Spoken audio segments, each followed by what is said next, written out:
দৈনিক পূর্ব দিগন্ত online platform থেকে আপনাদের জানাই আন্তরিক অভিনন্দন। তো এই যে নিত্য প্রয়োজনীয় জিনিস সাধারণ মানুষের নাভিশ্বাস, তো প্রিয় দর্শক আসুন আমরা জেনে নিই যে এই যে বর্তমান সময়, এই সময়ে আসলে ভাই ভালো আছেন ভাই?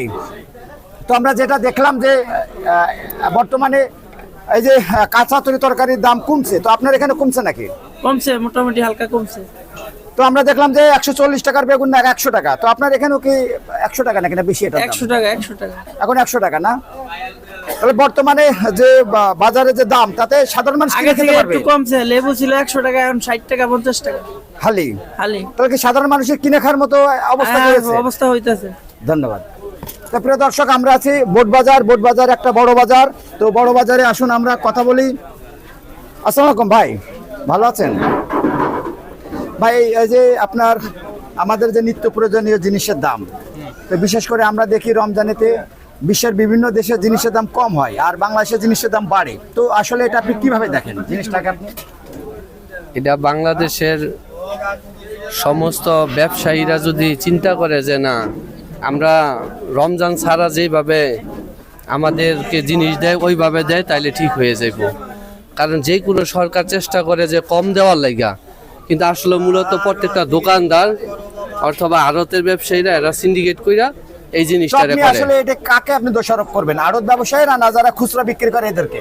এটা আসলে যারা খুচরা বিক্রি করে এবং আড়তে যারা মাল আনে এরা, আর যারা উৎপাদন করে এখন জিনিসগুলা আসলে কম দামে এরা বিক্রি করে।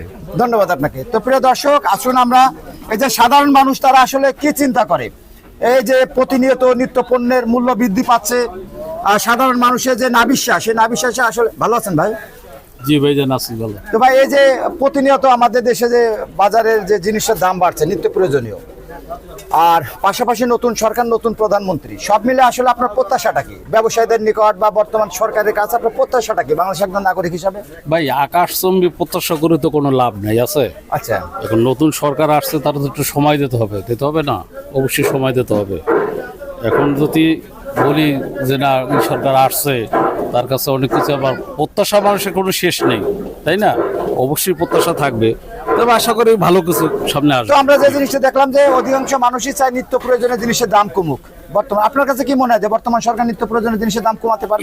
এই জিনিসটা কোনো সরকার পারে না, আর ভবিষ্যতে কোনো সরকার পারবেও না, বললে এগুলো লাভ নেই। ধন্যবাদ। তো প্রিয় দর্শক এই যে প্রতিনিয়ত মূল্য বৃদ্ধি, এই যে প্রতিনিয়ত সাধারণ মানুষের ভোগান্তি, তো জনমানুষের কথা শুনতে, জনমানুষের কথা জানতে দৈনিক পূর্ব দিগন্ত অনলাইন